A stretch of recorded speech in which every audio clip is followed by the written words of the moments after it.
Un seul titre pour cette édition, les présentations de condoléances se poursuivent après l'attaque terroriste qu'a connue le Burkina Faso le 2 mars passé. Fidèles téléspectateurs, bonsoir et bienvenue à cette édition. Ce matin, une délégation du bureau exécutif du Conseil de l'Entente conduite par son directeur a été reçue à Kosiama par le président du Faso, Roch-Marc Christian Kaboré. Le président de la délégation à sa sortie est au micro de Moïse Kinda. Vous pensez bien qu'il s'agit des événements qui se sont déroulés ici la semaine dernière. L'attaque terroriste que nous condamnons, que nous déplorons. Et le Conseil d'entente, comme vous le savez, c'est l'esprit de famille. Et lorsqu'un État du Conseil d'entente est touché, les autres États sont concernés. Donc nous sommes venus ce matin au nom du Conseil d'entente pour manifester notre solidarité vis-à-vis du président du Faso, de son gouvernement et du peuple burkinabé pour ce qui s'est passé. Nous sommes venus aussi saluer les forces armées par rapport à la promptitude, leur courage et leur professionnalisme, et présenter nos condoléances aux familles qui ont perdu des êtres, des soldats qui sont tombés au champ d'honneur, et aussi à leurs frères d'armes. Nous sommes venus dire au peuple burkinabé que nous sommes de cœur et de corps avec ce peuple, et qu'au niveau du Conseil de l'Entente, depuis 1 an, nous travaillons sur un renforcement de la coopération en matière de sécurité. Nous sommes assez avancés dans notre projet et au prochain sommet des chefs d'État, je viens de dire au président du Faso, au prochain sommet des chefs d'État, nous allons pouvoir présenter ce projet qui permettra à nos États d'avoir un outil aussi de prévention contre le genre de choses. Bientôt les 100 ans de l'Église des Assemblées de Dieu du Burkina Faso et pour marquer d'une pierre blanche à ce centenaire, les premiers responsables de l'Église avec à leur tête le Conseil général ont lancé hier 8 mars les activités devant marquer cet anniversaire. Théodore Yamiogo nous en dit plus. 1921-2021, l'Église des Assemblées de Dieu du Burkina aura 100 ans. 100 ans au cours desquels des hommes et des femmes ont donné de leur vie pour le salut des âmes à travers le pays, l'édification des saints et le développement holistique du corps de Christ. À 3 ans de ce centenaire, les responsables ecclésiastiques avec à leur tête le Conseil général des Assemblées de Dieu entendent marquer d'une pierre blanche cette célébration à travers des processions dans tout le pays. Déjà, c'est faire un état de lieu. Un état de lieu pour voir l'Église dans ses forces, dans ses faiblesses, dans ce qu'elle a aussi comme ménance, dans l'accomplissement de sa mission. C'est aussi pouvoir faire une célébration de reconnaissance à l'égard de tous ceux qui ont contribué à la vie de l'Église et aussi pouvoir dire un grand merci à Dieu qui, durant ces 100 ans, a été un Dieu formidable, un Dieu présent, un Dieu qui a guidé, qui a pardonné, qui a aidé, et aussi avoir un regard sur demain. Qu'est-ce que nous faisons de demain au regard des enjeux actuels, au regard de l'évolution des valeurs et au regard aussi des grands défis qu'il y a par rapport à notre responsabilité vis-à-vis d'autrui. Et ce que nous voulons faire aussi, nous voulons que dans chaque centre, il y ait un témoin qui montre que les assemblées de Dieu, c'est l'évangile holistique, l'évangile à tout l'homme. Et nous nous occupons du corps, de l'âme et de l'esprit. C'est pourquoi on voudrait mettre un symbole social comme un dispensaire, une maternité, une école qui marque le 100e anniversaire dans la région. Pour le président du Conseil général des Assemblées de Dieu, c'est une grâce pour les dirigeants actuels de l'Église d'être témoins et acteurs de cette célébration et comme un seul homme, il les invite à se tenir la main pour relever le défi de cette action de grâce. Je voudrais, en tant que président du Conseil général des Assemblées de Dieu, lancer un appel réellement à tout le corps du Christ. Je veux dire à tous les frères et les sœurs en Christ qui sont dans nos églises, de bien vouloir se lever comme un seul homme, afin qu'ensemble nous puissions organiser cette célébration que nous préparons pour donner gloire à Jésus-Christ, à notre Dieu, pour avoir pensé au Burkina, pour avoir pensé à l'Afrique et pour avoir réellement envoyé des missionnaires pour qu'ils nous parlent de la grâce de Dieu que nous avons à notre disposition, mais que nous ignorons beaucoup. Je vais demander alors à toute l'Église de bien vouloir réellement prier très fort pour que Dieu glorifie son nom en ce jour-là. Nous ne voulons pas réellement célébrer l'Église des Assemblées de Dieu, mais nous voulons célébrer Christ. Alors nous demandons à toute personne, réellement lorsque vous allez devant le Seigneur, rappelez-vous de cette célébration et priez pour que Dieu lui-même se révèle, pour que son nom soit glorifié, pour que le peuple burkinabé sache que c'est Dieu que nous célébrons. Alors je vous invite tous à prendre part, que ce soit dans les provinces, que ce soit dans votre église locale, que ce soit au niveau national, à Ouagadougou ici, préparez-vous. Piloté par le pasteur Samuel Yameougo, le comité d'organisation du centenaire est une équipe forte de 9 membres qui s'évertuera dans les jours à venir à l'installation des comités régionaux et locaux à travers le pays pour une meilleure organisation. L'école africaine à la flamme de l'espoir est reconnaissante à Dieu pour l'homologation de 2 de ses diplômes par le CAMES. Elle a témoigné sa joie le temps d'une action de grâce organisée à cet effet. Théodore Yamiogo pour le reportage avec les images de Dieudonné Kumsaga. Depuis 1992, le paysage éducatif burkinabé s'est vu enrichir par la création d'écoles supérieures privées pour pallier l'insuffisance de l'offre éducative. Mais malgré cet apport considérable des acteurs privés, le problème de la qualité des prestations demeure un défi. En effet, avec ce qu'il convient d'appeler le printemps des écoles supérieures, les personnes formées sont confrontées à la question de reconnaissance et d'équivalence de leurs diplômes, toute chose qui n'est pas sans poser des problèmes. À titre illustratif, l'on peut relever le fait que ces derniers ont souvent des difficultés pour poursuivre leurs études dans les instituts publics d'enseignement supérieur et même souvent refusés aux tests de recrutement organisés par les sociétés nationales et multinationales du fait de la non-reconnaissance de leurs diplômes par le CAMES. Eh bien, pour les étudiants de l'école supérieure africaine La Flamme de l'Espoir, c'est un ouf de soulagement.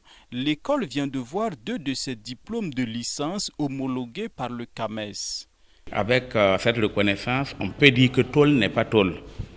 C'est quand on a quand même fait reconnaître nos diplômes par le CAMES, comme le conseil technique du ministre le disait, c'est quand même un certain nombre de critères au niveau du corps enseignant, au niveau des programmes, au niveau du volume, au niveau même des intervenants, au niveau même des séances, conseils scientifiques qui valident en permanence si nous sommes vraiment en train de progresser ou de régresser.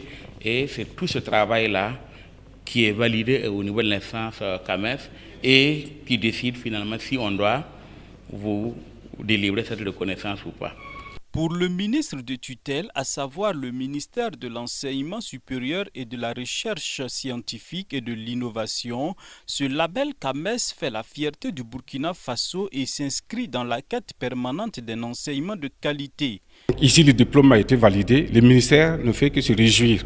Mais ce n'est pas le ministère qui délivre cette validation, c'est le CAMES. C'est pour beaucoup de pays, ça veut dire que les diplômes reconnus ici, par le CAMES au Burkina sont aussi valables dans d'autres pays couverts par le CAMES.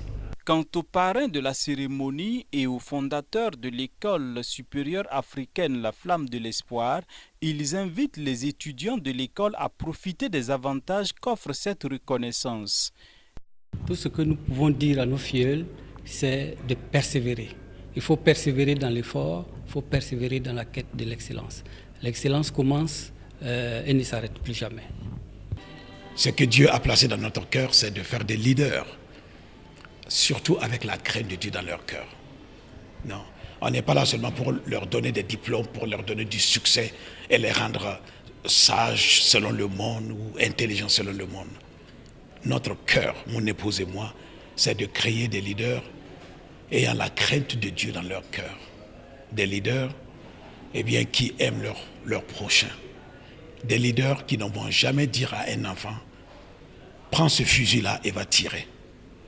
Un leader qui ne va pas minimiser réellement l'être humain.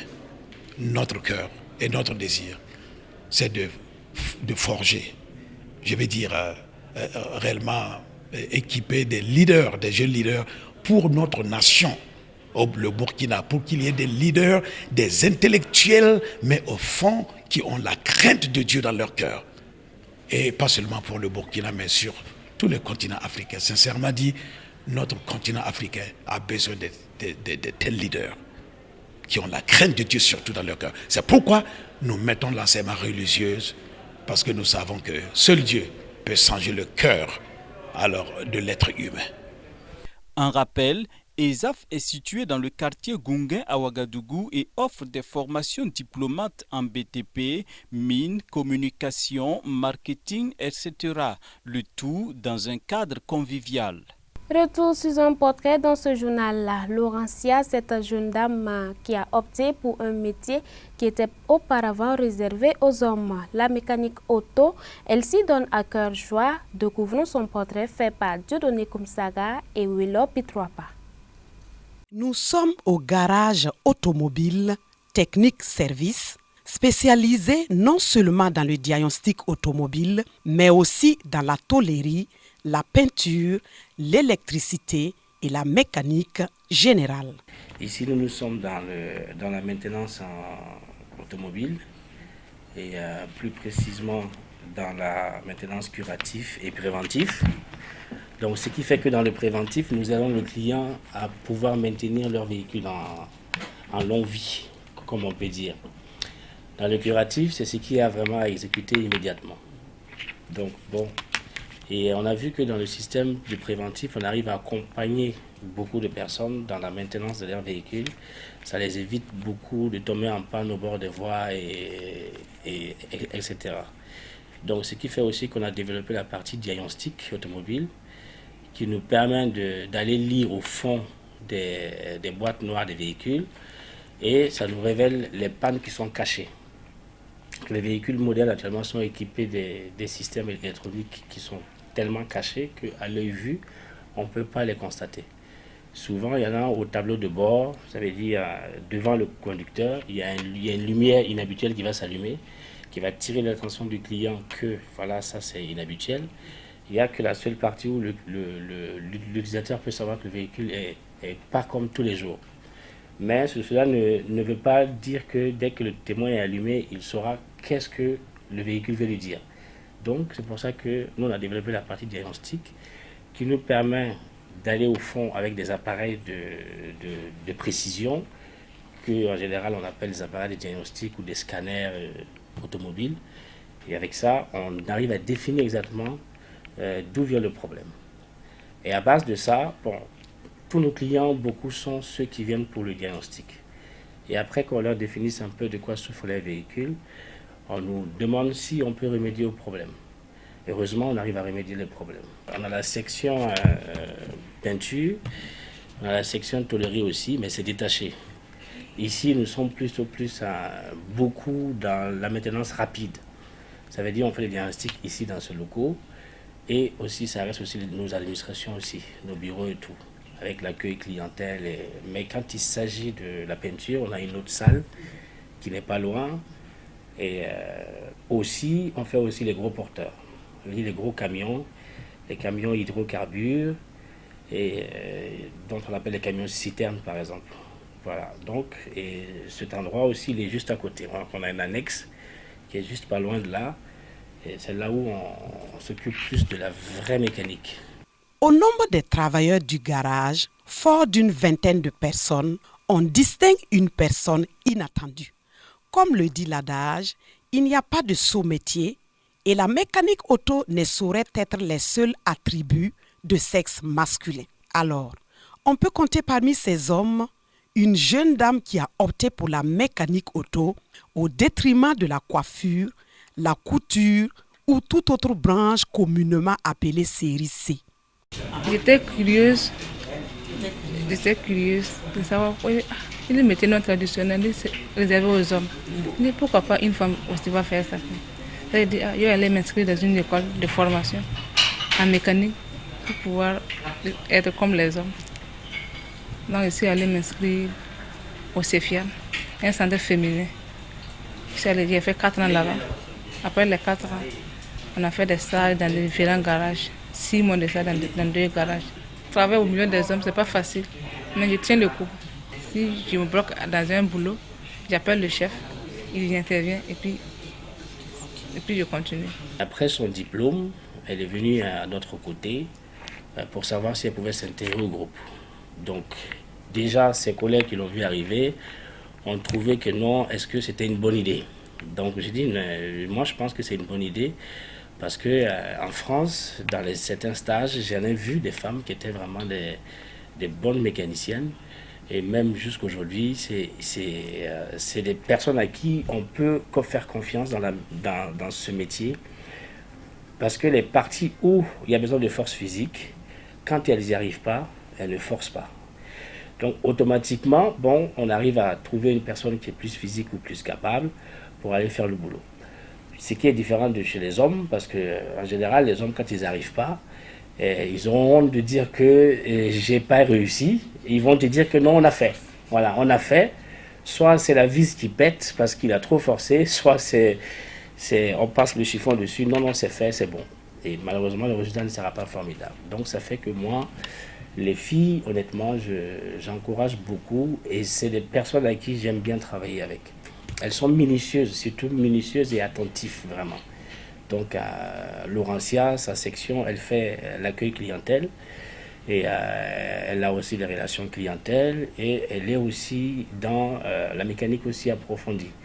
C'est une personne qui dépose un moteur, c'est une personne qui refait un moteur et là il y a un véhicule qui est là, qui est dehors et c'est à sa tâche au fait. C'est à elle de déposer le moteur. Elle a déjà déposé le moteur, donc le moteur il est ouvert, il est posé sur le banc de réflexion et elle est en essence de pièces, elle va refaire le moteur. Et moi je pense que les femmes sont capables aussi, très capables. Vraiment, Laurentia, c'est une fille courageuse et battante dans son métier où elle a choisi être mécanicienne. Donc elle est arrivée en tant que stagiaire, mais aujourd'hui nous la récupérons comme professionnelle. Tout récemment, c'est elle qui était sur mon véhicule, ça va. C'était pour vidange. Elle a bien fait son travail. Je l'encourage beaucoup. Contrairement à ce que pense bon nombre de personnes, Laurentia est une preuve vivante qui démontre que la mécanique auto n'est pas un travail destiné seulement aux hommes, mais qu'elle est un métier sans distinction de sexe. Alors, je les conseille, ceux qui sont à la maison disent que non, je ne peux pas faire ça, je ne peux pas faire ça. Il n'y a pas un boulot que là on ne peut pas faire. Il n'y en a pas. C'est le courage seulement. Il faut avoir le courage. Et puis avoir confiance en toi. Tu vois. Quiconque a le désir et la ferme volonté d'en faire son gagne-pain réussira absolument. Hors de chez nous, à présent, la Nouvelle-Guinée a été frappée par un séisme il y a quelques jours. Un tremblement de terre ayant fait plus de 100 morts. Les premières images de cette zone montagneuse dans cet élément. Ce sont les premières images de la zone montagneuse frappée par un violent séisme il y a 11 jours en Papouasie-Nouvelle-Guinée. Le tremblement de terre d'une magnitude de 7,5 avait été suivi par de fortes secousses entraînant des glissements de terrain et dévastant des villages dans la province d'Enga. Dans cette zone très difficile d'accès, le bilan des victimes vient seulement d'être annoncé par les autorités. Il serait de plus de 100 morts et de milliers de blessés. Les routes et les ponts ayant été endommagés ou totalement détruits, l'aide aux sinistrés arrive au compte-gouttes. L'Australie et la Nouvelle-Zélande ont envoyé des hélicoptères et des blessés ont été évacués. Un jour, le Seigneur Jésus demandait ceci à ses disciples. Quand le Fils de l'homme viendra, trouvera-t-il la foi sur la terre? Passage à tirer de l'Évangile selon Luc, le chapitre 18 au verset 8. Je vous exhorte à y réfléchir et pour ma part, je vous dis merci de m'avoir suivi toute cette semaine. Cependant, si mon équipe et moi revenions la prochaine fois, vous trouverez-je toujours connecté sur les antennes de la télévision de la famille? Bonsoir chez vous.